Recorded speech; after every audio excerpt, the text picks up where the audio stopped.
Hey everyone, this is AGZilla. In the last episode, we re-entered the Animus, and we are getting ready to do this virtual training mission that we had to cut short last time due to the time limit. I'm trying a different mic setup this time, so if the sound quality is different than what you've been expecting, or if it's worse, because I've been trying to fix it, sorry about that ahead of time. Alright, oh wait, whoa, what is going on? What are we doing? Oh my gosh, I have no idea which one this is. Oh well. I guess we're just trying to get kills. I'm not going to commentate much here, because I'm in intense concentration mode, trying to do really well, because I hate doing these ones. I broke our streak.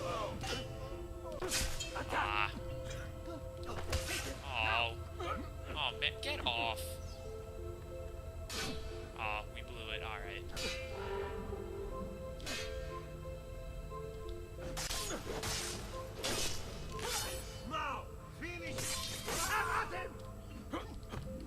Oh, that was awful. Oh, the combat ones, virtual training missions, are so hard. You can access more VR missions through the Animus desktop. As you complete training sessions, I'll add additional challenges. To stop your subconscious from rejecting Ezio's later memories, you're gonna have to live them in the order his genome recorded them. Highlight sequence 2 for me, Desmond. Highlighting sequence. Good, now select it and you're gonna see the memories inside. Selecting sequence. Once you've unlocked a memory, by accessing this menu, you can relive it as many times as you want. But what if there are memories I just want to forget? Desmond, this is very important. If you need to take a break, log out of the Animus. You can leave the machine whenever you like. I'm all set to go. Don't worry. One last thing. As you raise your synchronization by executing events the way Ezio lived them, you might even discover some repressed memories. Okay, let's get started. Select the first memory. I'm honestly not even doing anything. I think the game did Desmond, that on its own. I've been looking at those gibberish 5-digit codes from the end of Subject 16's files, and I seem to have discovered a remarkable coincidence. The codes correspond perfectly with coordinates inside the Animus. I've tagged the landmarks, pinpointed by the coordinates with eye icons in the database. Now, odds are you won't find anything there, but, well, who knows? Yeah, odds tend to be pretty unreal in this game. Things just seem to happen that shouldn't happen. It's really weird. Totally unexpected. Calmatevi. The pain will end soon. Where have you brought me? Nowhere, Messere. A man left you here. Well, that's not creepy. Did he say anything? Only this. You are to meet Messer Machiavelli in front of the Mausoleo di Augusto. Let me help you get dressed. The same man who brought me here gave me these clothes? Si, Messere.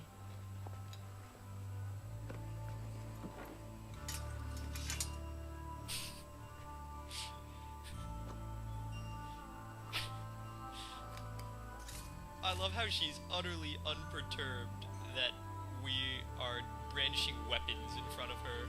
She does not seem to care whatsoever. we just thrust out a dagger out of nowhere, or a blade. Roma. Yes. Or what is left of it since the Borgia came to power. And the mausoleo? Unfortunately, you cannot see it from here. How about from the top of that church? Yes, but the stairs up are closed. That should not be a problem. Vi ringrazio di tutto quello che avete fatto per me, buona donna. Addio. Well, that was a slew of rapid Italian.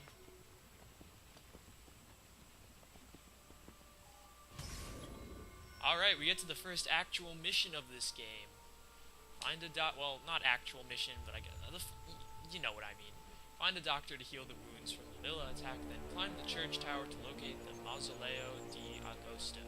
Do not drop below 1 health square. For full synchronization, which we will be doing. I will be trying to get full synchronization in all of them, and we have a database entry.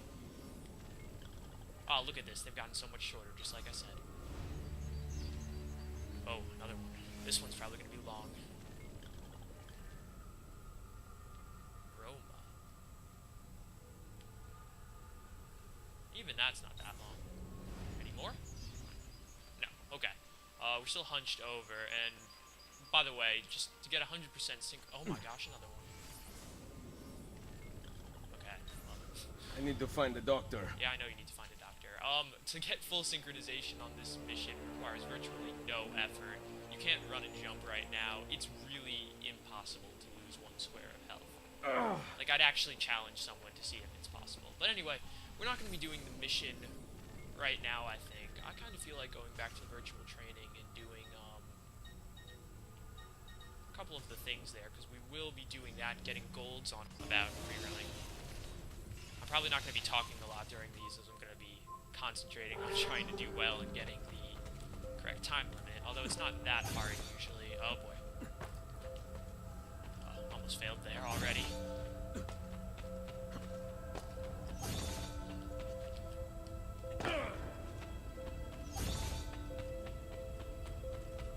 See, the trick to these that I didn't know is that if you tap the jump button before you run off a ledge, what are we doing here? Oh god. Oh boy, epic fail. If you press the X button before jumping, you will essentially hit the ground a lot faster by basically jumping to where you're supposed to go. That wasn't the best way of explaining it. Here, just watch. I'm tapping the X button now, and I don't have to, like, attempt to climb anything, or... It's like you don't break out of the run that you were in, I guess is the best way of describing it. What are we doing here? I guess that was sort of it.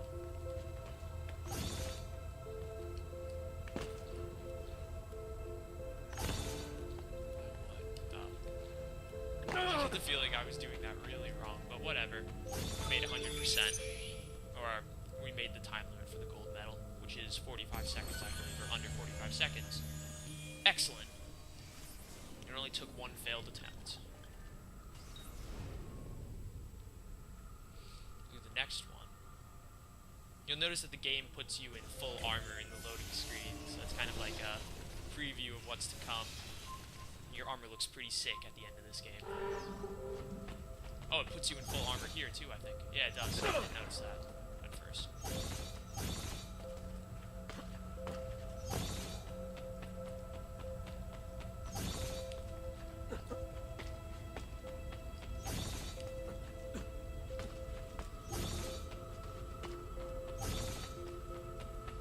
Yeah, these virtual training missions are pretty easy to start off with, but they get a lot more annoying later on, especially with the combat ones. That's a gold medal right there. Woohoo! Alright, that's enough of that for now. You guys, but I love the outfit of the assassins in these games. It just looks so badass. Oh, we can use weapons now. Can't really do much fighting though, I guess. Can't even run, so... This is going to be pretty boring as we make our way to the doctor, because we have to follow... I need to find the doctor. Yeah, I know you need to find the doctor. Said that already. We need to follow normal people footpaths. I don't think we can even get on the course. Oh, we can. Oh. There's, we can only walk on the course. Forget it. We're better off fast walking. Ah, my arm.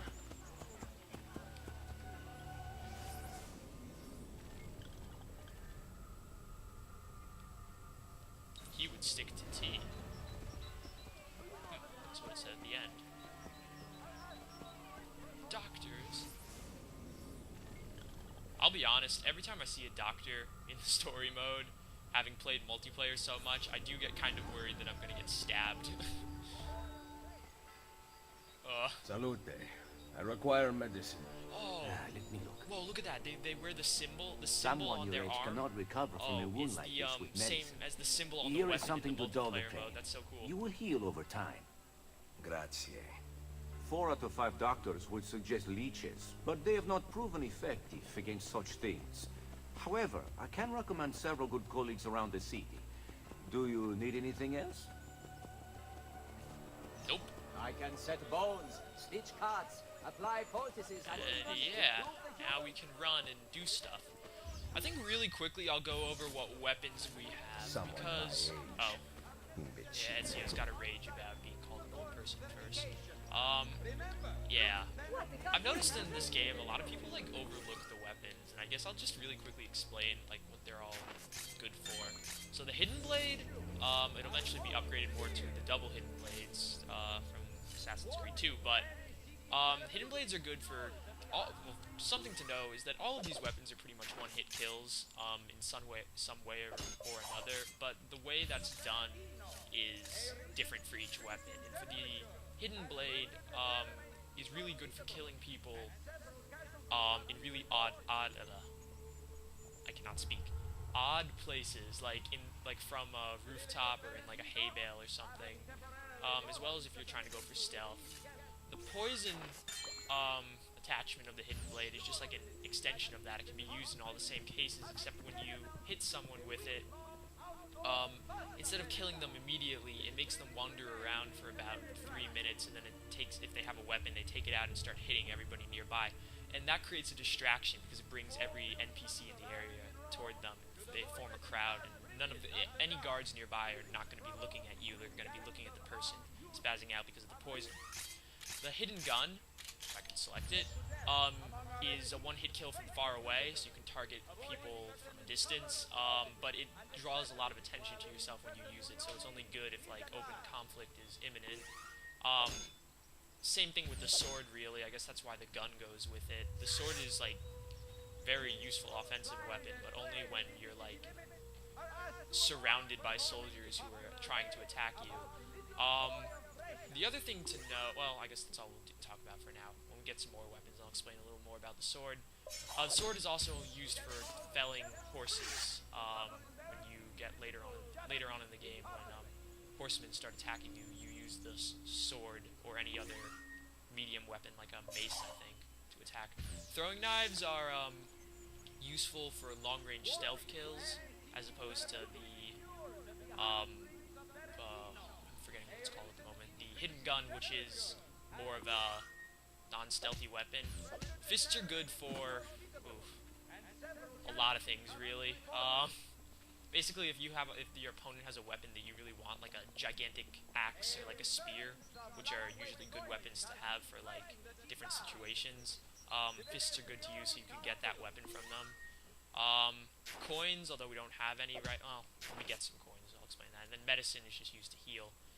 Also, weapons have special attacks. The Hidden Gun, if you hold down the shoot button like this, if there's a guard in front of you that you're targeting and you hold it down long enough, the guard will get scared and run away, so you don't have to fight him. But that's not for like advanced guards. It's for like the normal militiamen. They're the guys that wear the red hats. For the throwing knives, if you hold down the throwing knife button, you'll target up to 3 opponents, and if you release it then, you'll kill them all at once. The downside to this is that it takes a bit of time to charge up, but it's the only way to kill enemies in one shot, guaranteed, with the throwing knives, or all enemies, because otherwise throwing knives will just kill normal, like, militia guards or militia archers in one shot, which are like the easiest and like most common guard types, but not like the brutes that you saw earlier in the game with the big axes. Fist special attack, I can show you that right now, is you gather up sand and you throw it in your opponent's eyes to stun them. That's that. So enough of my long-winded explanation. I don't know, I think it's kind of helpful to know what the different weapons do. We'll be getting more later on, so that's not the last conversation we'll have about those. Ooh, a feather. Do these appear? Yes, they are shiny. Okay. It's good to know when we start looking for them. Oh, whoa, we are out of time. Okay, in the next episode, I'm probably going to have to cut out a small part of this video, but in the next episode, we will continue and see what's at the top of this tower. See you guys next time.